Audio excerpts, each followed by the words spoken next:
Hi ఎలా ఉన్నారు? I hope అందరూ బాగున్నారు అనుకుంటున్నాను. క్రూయలా చాలా బాగుంటుంది మూవీ.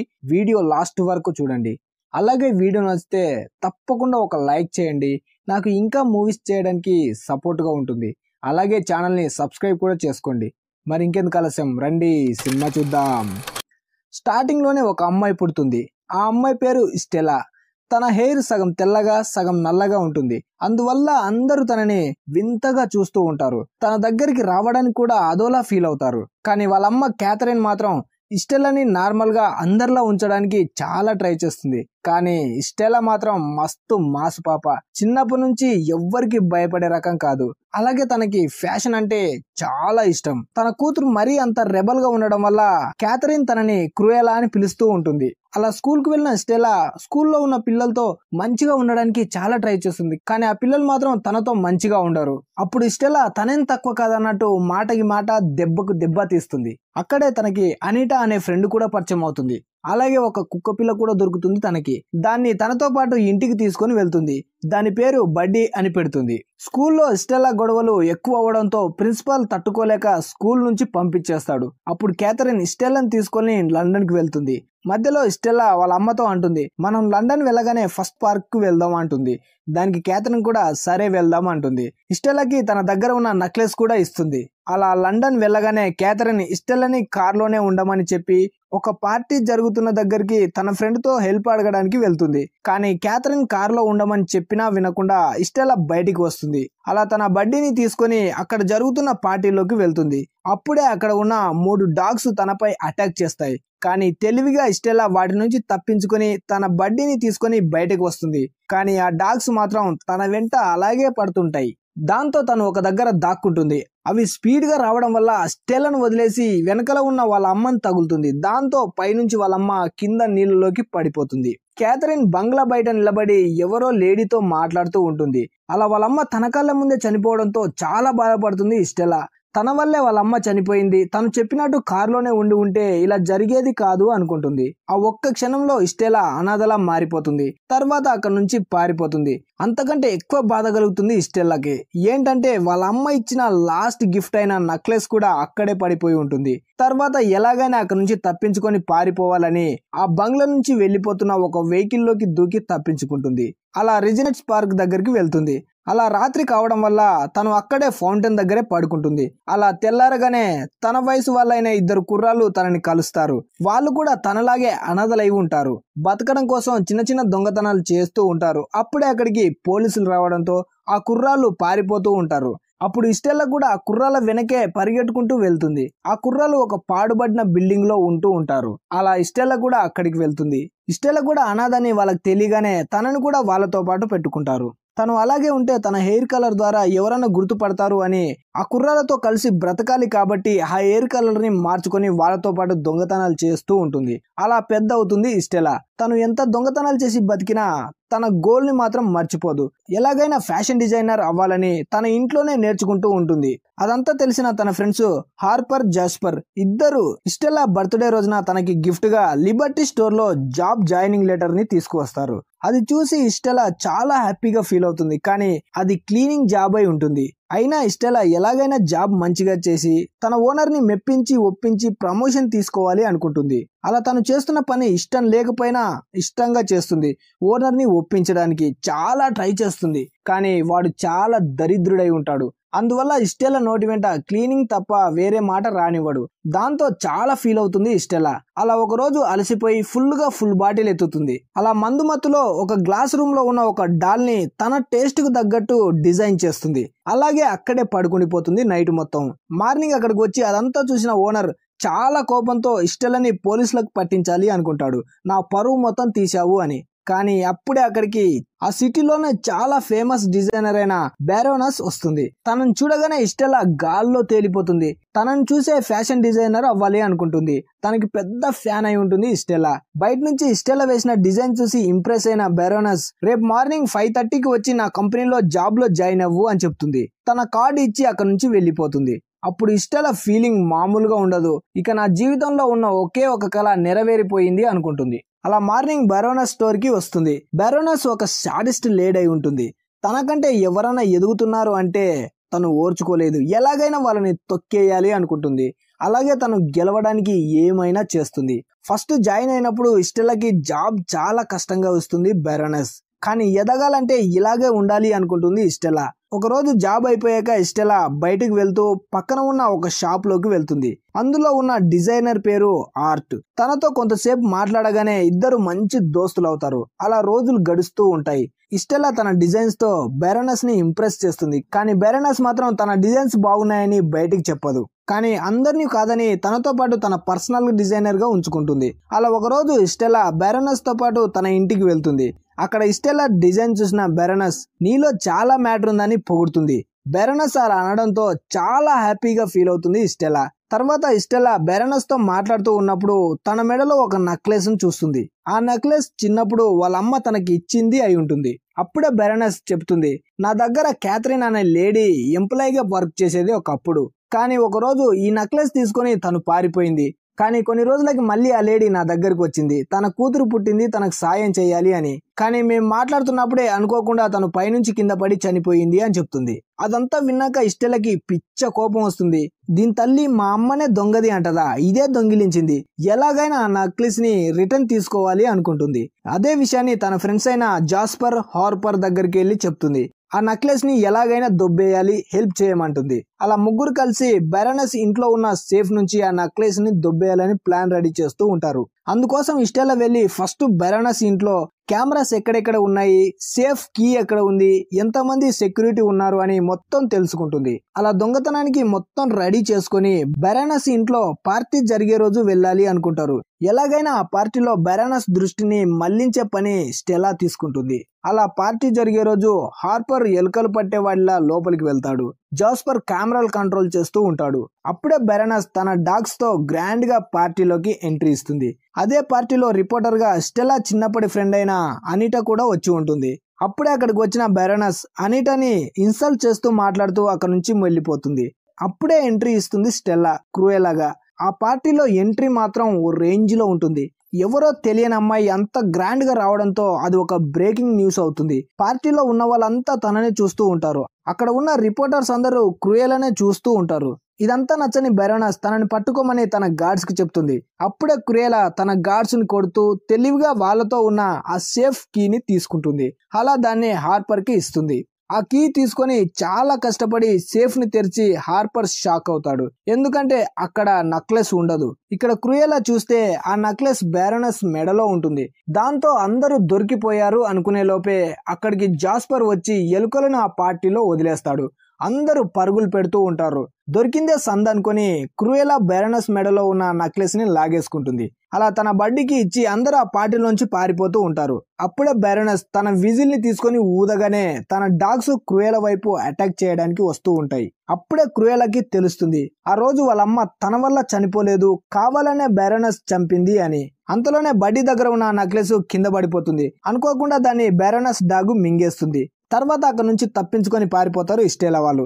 అలా ఇంటికి వచ్చినాక స్టెల్లా ఆలోచిస్తూ ఉంటుంది. బెరోనస్ కావాలనే వాళ్ళ అమ్మని చంపిందని తెలియగానే కోపంతో రగిలిపోతుంది స్టెల్లా. ఎలాగైనా బెరోనస్ పై పగ తీర్చుకోవాలి, దానికి పట్టపగలే చుక్కలు చూపించాలి అనుకుంటుంది. తనలో మంచితనంతో ఉన్న స్టెల్లాని చంపేసి పూర్తిగా క్రూయలగా మారిపోతుంది. ఏం జరిగినా తనకు అనవసరం, ఇప్పుడు పగ తీర్చుకోవడమే తన లక్ష్యంగా పెట్టుకుంటుంది. అందుకోసం ఏమైనా చేయాలి అనుకుంటుంది. తర్వాత హార్పర్ జాస్పర్ దగ్గరికి వచ్చి, మీరు ఏం చేస్తారో నాకు తెలియదు, బెరోనస్ డాగ్స్ ని ఇక్కడికి తీసుకురండి, వాటిలో ఒకటి ఆ నెక్లెస్ ని మింగేసింది అని చెప్తుంది. వాళ్ళు ఆ పని మీద ఉంటారు. తర్వాత తను చిన్ననాటి ఫ్రెండ్ అయిన అనిటా దగ్గరికి వెళ్తుంది. తనతో పరిచయం చేసుకుని తన గురించి పెద్ద పెద్ద అక్షరాలతో పేపర్లో పడేలా చేస్తుంది. క్రూయలా అనే కొత్త ఫ్యాషన్ డిజైనర్ సిటీకి వచ్చింది అన్నట్టు పెద్ద పెద్ద అక్షరాలతో అనిటా కూడా పేపర్లో వేస్తుంది. తర్వాత హార్పర్ జాస్పర్ ఇద్దరు కలిసి చాలా తెలివిగా బెరోనస్ డాగ్స్ ని పట్టుకుని వెళ్తారు. తర్వాత క్రూయలగా మారిన స్టెల్లా ఆర్టీ దగ్గరికి వెళ్తుంది. నువ్వు నాతో కలిసి పని చేయాలి అంటుంది. అలా తనని కూడా తన టీంలో జాయిన్ చేసుకుంటుంది. అలా క్రూయలగా మారిన స్టెల్లాని చూసి తన ప్రవర్తన కూడా క్రూరంగా ఉండడంతో హార్పర్ జాస్పర్ కూడా భయపడుతూ ఉంటారు. నిన్న మొన్నటి వరకు అమాయకంగా మాతో నవ్వుతూ ఉన్న అమ్మాయి ఇంత క్రూరంగా మారిపోయింది ఏంటి అని. కానీ చిన్నప్పటి నుంచి ఫ్రెండ్ కాబట్టి తనని చెప్పినట్టే చేస్తూ ఉంటారు. మళ్ళీ స్టెల్లాగా వేషం మార్చి ఏమీ తెలియనట్టు బెరోనస్ దగ్గరికి జాబ్ కు వెళ్తుంది. తాను ఏం చేస్తుందో, తన గురించి ఏమేమి ఆలోచిస్తుందో మొత్తం తన దగ్గరుండి తెలుసుకోవడానికి. అలా స్పైరింగ్ కాస్ట్యూమ్ ప్రెజెంటేషన్ రోజు వస్తుంది. అందరూ బెరోనస్ కంటే తోపైన ఫ్యాషన్ డిజైనర్ ఇంకెవ్వరూ లేరు అని తన ఫొటోస్ తీసుకుంటూ ఉంటారు. అప్పుడే ఓ రేంజ్ లో క్రూయలా బైక్ పై ఎంట్రీ ఇస్తుంది. తన ఫేస్ పై ది ఫీచర్ అని పెయింట్ వేసుకొని ఉంటుంది. ఆ మాస్ ఎంట్రీతో క్రూయల గురించి అందరూ మాట్లాడుకుంటూ ఉంటారు. తెల్లవారగానే ఏ పేపర్ లో చూసినా క్రూయల గురించే. ఇక నుంచి సిటీలోకి కొత్త ఫ్యాషన్ డిజైనర్ వచ్చింది, బెరోనస్ పని అయిపోయింది అని పేపర్ లో రాస్తూ ఉంటారు. అలా బెరోనస్ ఏ పార్టీ పెట్టినా కూడా అక్కడికి క్రూయలా వచ్చి అక్కడికి వచ్చిన వాళ్ళందరినీ తన వైపు తిప్పుకునేలా చేస్తుంది. ప్రతిసారి కొత్త కొత్త డిజైనర్స్ తో ఎంట్రీ ఇస్తుంది. అందరి దృష్టిని తన వైపే తిప్పుకుంటుంది. బెరోనస్ కి మాత్రం నిద్ర పట్టదు, మండిపోతూ ఉంటుంది. అసలు ఆ క్రూయలా ఎవరో తెలుసుకోవడం కోసం బెరోనస్ తన గార్డ్స్ లో చెప్తుంది. కానీ చాలా ట్రై చేసినా కూడా అస్సలు పని అవ్వదు. అలా బెరోనస్ తన గురించి పేపర్లో వేసిన అనిటా దగ్గరికి వెళ్తుంది. నువ్వు పేపర్లో రాసే ఆ క్రూయల ఎవరు అని అడుగుతుంది. కానీ అనిటా మాత్రం అస్సలు ఏమీ చెప్పదు. తర్వాత నుంచి స్టెల్లా చాలా హ్యాపీగా ఫీల్ అవుతుంది, తన అనుకున్నట్లు జరుగుతుండడం వల్ల. కానీ ఇంకా నెక్లెస్ తన వరకు రాకపోవడంతో చాలా ఫీల్ అవుతూ ఉంటుంది. తర్వాత బెరోనస్ నెక్స్ట్ పార్టీ కోసం ఒక మంచి డ్రెస్ ని డిజైన్ చేస్తుంది స్టెల్లా.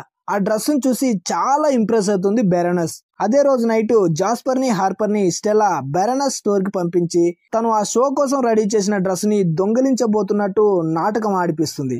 దాంతో ఆ డ్రెస్ దొబ్బేస్తారు అని బెరోనస్ మొత్తం డ్రెస్సులన్నీ తీసుకెళ్లి ఒక లాకర్ లో ఉంచుతుంది. తర్వాత షో జరిగే రోజు వస్తుంది. అలా బెరోనస్ వెళ్లి కాస్ట్యూమ్స్ పెట్టిన డోర్ ని ఓపెన్ చేయడానికి ట్రై చేస్తుంది. కానీ ఆ లాకర్స్ ఏవీ ఓపెన్ అవ్వవు. అప్పుడు గార్డ్స్ తో చెప్పి చాలా కష్టం మీద డ్రిల్ చేయించి మరీ ఓపెన్ చేయిస్తుంది. అలా లాకర్ ఓపెన్ అవ్వగానే లోపల నుంచి మొత్తం సీతాకోకచిలుకలు బయటకు వస్తూ ఉంటాయి. నిజానికి ఆ డ్రెస్ తయారు చేయడానికి వాడిన బీట్స్ నిజమైనవి కావు. ఇప్పుడు అవి సీతాకోకచిలుక రూపంలోకి వచ్చి అలా అన్ని ఒకేసారి ఆ లాకర్ నుంచి బయటకు వస్తాయి. డ్రెస్సులు మొత్తం పాడై ఉంటాయి. అలా లాకర్ నుంచి చాలా సీతాకోకచిలుకలు రావడంతో అక్కడికి వచ్చిన గెస్ట్లు, మీడియా వాళ్ళు మొత్తం పరుగున బయటికి వెళ్ళిపోతూ ఉంటారు. బయట క్రూయలా పెద్ద షో ఏర్పాటు చేస్తుంది. అలా బయటకు వచ్చిన వాళ్ళందరూ క్రూయలా షోని చూస్తూ ఉంటారు. ఆ షో మాత్రం ఓ రేంజ్ లో ఉంటుంది. క్రూయలని అలా చూసిన బెరోనస్ కి మండిపోతుంది. క్రూయలా డ్రెస్ చూసి షాక్ అవుతుంది. ఆ డ్రెస్ ని తన డాగ్స్ చర్మంతో చేయించింది అనుకుంటుంది. అప్పుడే తనకి అర్థమవుతుంది కూడా స్టెల్లానే క్రూయలా అని. వెంటనే అలా రోడ్డు మీద షో చేస్తున్నందుకు క్రూయలని పట్టుకోవడానికి కోసం పోలీసులని పంపిస్తుంది. ఆ షో పూర్తయిన వెంటనే క్రూయలా తెలివిగా అక్కడి నుంచి తప్పించుకొని పారిపోతుంది. అలా చాలా సేపటికి మళ్ళీ ఇంటి దగ్గరికి వస్తుంది. కానీ అప్పటికే తన ఇంట్లో బెరోనస్ వచ్చి ఉంటుంది. తన ఫ్రెండ్స్ ని బంధించి ఉంటుంది. అక్కడే ఉన్న తన డాగ్స్ ని కూడా చూస్తుంది. అప్పుడే క్రూయలా చెప్తుంది, ఇదంతా మా అమ్మ చావుకి పగ తీర్చుకోవడం కోసం చేస్తున్నా అంటుంది. అప్పుడు బెరోనస్ క్రూయలని కట్టేసి తనని తగలబెట్టి తన ఫ్రెండ్సే క్రూయలని చంపేశారు అని పోలీసులకి పట్టిస్తుంది. ఈ సీన్ చాలా ఎమోషనల్ గా ఉంటుంది. ఆ మంటల్లో కదలలేని స్థితిలో పడి ఉన్న స్టెల్లా దగ్గరికి తన డాగు బడ్డీ వచ్చి కాపాడడానికి చాలా ట్రై చేస్తూ ఉంటుంది. కానీ కాపాడలేకపోతుంది. అలా బిల్డింగ్ మొత్తం మంటలతో తగలబడిపోతూ ఉంటుంది. సిటీలో ఇదే బ్రేకింగ్ న్యూస్ అయి ఉంటుంది. ఆ మంటల్లో పడి క్రూయలా చనిపోయింది అని. అలా మంటల్లో పడి చనిపోయే స్థితిలో ఉన్న క్రూయల దగ్గరికి ఎవరో వస్తారు. తర్వాత క్రూయల కళ్ళు తెరిచి చూస్తే సోఫాలో పడుకొని ఉంటుంది. లేచి చూస్తే తన ఎదురుగా బెరోనస్ నమ్మిన బంటైన జాన్ ఉంటాడు.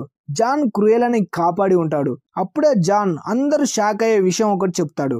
క్రూయల కూడా షాక్ అవుతుంది. వాళ్ళ అమ్మ ఇచ్చిన నెక్లెస్ నిజానికి అది ఒక కీ అయి ఉంటుంది.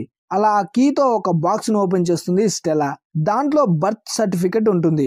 అది ఎవరిదో కాదు, స్టెల్లాదే. తాను నిజానికి క్యాథరిన్ కూతురు కాదు, బెరోనస్ కూతురై ఉంటుంది. కానీ బెరోనస్ మాత్రం తనే ఎప్పటికీ తోపుగా ఉండాలి, తనకు వారసులే అవసరం లేదు, నేనే ఎప్పుడు నెంబర్ 1 గా ఉండాలి అనుకుంటుంది. అందువల్ల జాన్ తో చెప్పి తనకు పుట్టిన బిడ్డని చంపేయమని చెప్తుంది. కానీ జాన్ అలా చేయలేక బెరోనస్ ఇంట్లో పనిచేస్తున్న క్యాథరిన్ కి స్టెల్లాని ఇచ్చి పంపిస్తాడు. అదంతా విన్న తర్వాత స్టెల్లాకి చాలా కోపం వస్తుంది. ఆ సైకో ఆడది నా తల్లి అని అక్కడ నుంచి బయటికి వచ్చేస్తుంది. అలా రిజెంట్స్ పార్క్ దగ్గరికి వెళ్తుంది. అక్కడ క్యాథరిన్ గుర్తు చేసుకుని చాలా ఫీల్ అవుతుంది. బెరోనస్ తన అమ్మ కాదు, నువ్వే మా అమ్మవి అనుకుంటుంది. నిన్ను చంపినందుకు ఎలాగైనా బెరోనస్ పై పగ తీర్చుకుంటాను అనుకుంటుంది. తర్వాత స్టెల్లా పోలీస్ స్టేషన్ కి వెళ్లి తన ఫ్రెండ్స్ ని తప్పిస్తుంది. అలా మళ్ళీ జాన్ ఇంటికి తీసుకొని వస్తుంది వాళ్ళందరినీ. అలా వాళ్ళకి అన్ని చెప్తుంది. తర్వాత మళ్ళీ హెల్ప్ చేయడానికి ఆర్తి దగ్గరికి వెళ్తుంది. తనకి హెల్ప్ చేయడానికి ఎప్పుడు రెడీగా ఉంటుంది ఆర్తి. అలా అందరూ కలిసి జాన్ ఇంట్లోకి వెళ్లి కొత్త ప్లాన్ రెడీ చేస్తూ ఉంటారు. తర్వాత ఇక్కడ బెరోనస్ కూడా తన ఇంట్లో జరిగే పార్టీ కోసం మొత్తం ఇంటిని రెడీ చేస్తూ ఉంటుంది. అప్పుడే అక్కడికి పోలీసు వచ్చి బెరోనస్ కి చెప్తాడు క్రూయలా ఇంట్లో ఎంత వెతికినా సరే తన డెడ్ బాడీ మాత్రం దొరకలేదు అని. అప్పుడు బెరోనస్ చాలా టెన్షన్ పడిపోతూ ఉంటుంది ఎక్కడికి వెళ్ళింది అని. తర్వాత ఇక్కడ స్టెలా కొత్తగా కాస్ట్యూమ్లు రెడీ చేసి బెరోనస్ పార్టీకి వెళ్లే అందరికి బెరోనస్ పంపినట్టు సేమ్ కాస్ట్యూమ్లు పంపుతుంది. తర్వాత బెరోనస్ ఇంట్లో పార్టీ జరిగే రోజు వస్తుంది. అక్కడికి వచ్చే అందరూ ఒకే కాస్ట్యూమ్ లో సేమ్ క్రూయలా హెయిర్ స్టైల్లోనే వస్తారు. బెరోనస్ ఇంటి దగ్గర ఉన్న సెక్యూరిటీ వాళ్ళు మొత్తం వాళ్ళని చూసి ప్రతి ఒక్కరు క్రూయలా అనుకొని వాళ్ళపై అటాక్ చేస్తూ ఉంటారు. కానీ అక్కడికి వచ్చే వాళ్ళందరూ అదే కాస్ట్యూమ్ లో రావడం వల్ల చేసేదేం లేక అందరినీ లోపలికి వదిలేస్తారు. తర్వాత ఇంట్లో బెరోనస్ రెడీ అయ్యి పార్టీ కోసం బయటికి వస్తూ ఉంటుంది. అలా అందరూ సేమ్ కాస్ట్యూమ్ లో ఉండడం చూసి మస్తు షాక్ అవుతుంది. అక్కడే ఉన్న హాపర్ జాస్పర్ కలిసి ప్లాన్ వేసి బెరోనస్ గార్డ్స్ ని అందరినీ ఒక రూమ్ లోకి పిలిచి లాక్ చేస్తారు. అలా పార్టీలో మాట్లాడుతూ ఉన్న బెరోనస్ దగ్గరికి తెలివిగా క్రూయలా వచ్చి తన చేతికి ఒక పిన్ గుచ్చి ఇంకో చేతిలో ఉన్న విజిల్ ని లాగేసుకుంటుంది తెలివిగా. తర్వాత మళ్ళీ స్టెల్లా గెటప్ వేసుకొని బంగ్లా బయట క్యాథరిన్ ఎక్కడైతే కింద పడి చనిపోయిందో అక్కడ వెళ్లి వెయిట్ చేస్తూ ఉంటుంది. అక్కడే ఉండి తన చేతిలో ఉన్న విజిల్ ని ఊదుతూ బెరోనస్ పట్టుకున్న డాగ్స్ ని పీల్చుకుంటుంది. వాటిని ఫాలో చేస్తూ బెరోనస్ కూడా బయటకు వస్తుంది. అప్పుడే లోపల ఉన్న గెస్ట్ల దగ్గర జాన్, జాస్పర్, హాస్పర్ ముగ్గురు కలిసి అందరిని మిమ్మల్ని బెరోనస్ బయటికి రమ్మంది అని చెప్తూ ఉంటారు. అలా అందరిని బయటికి పంపిస్తూ ఉంటారు. ఇక్కడ స్టెల్లా దగ్గరికి వచ్చిన బెరోనస్ కి చెప్తుంది తను ఎవరో కాదు నీ కూతుర్ని అని. అది విన్న బెరోనస్ చాలా ఫీల్ అవుతూ నన్ను క్షమించు తల్లి అని అడుగుతుంది. ఒక్కసారి నన్ను కౌగిలించుకొని అమ్మాని పిలవవా అంటుంది. రా తల్లి నన్ను హక్ చేసుకో అని హక్ చేసుకుంటుంది. స్టెల్లా కూడా మా అమ్మ మరీ అంత చెడ్డదేం కాదు అనుకుంటుంది. అలా హక్ చేసుకున్న బెరోనస్ సడన్ గా స్టెల్లాని పైనుంచి కిందకి తోసేస్తుంది సేమ్ క్యాథరిన్ లాగే. తను అలా తోసేయడం బయటికి వచ్చిన గెస్ట్లు మొత్తం చూస్తారు. కానీ అందరితో ప్లీజ్ తనని కాపాడండి కింద పడిపోయింది అంటుంది.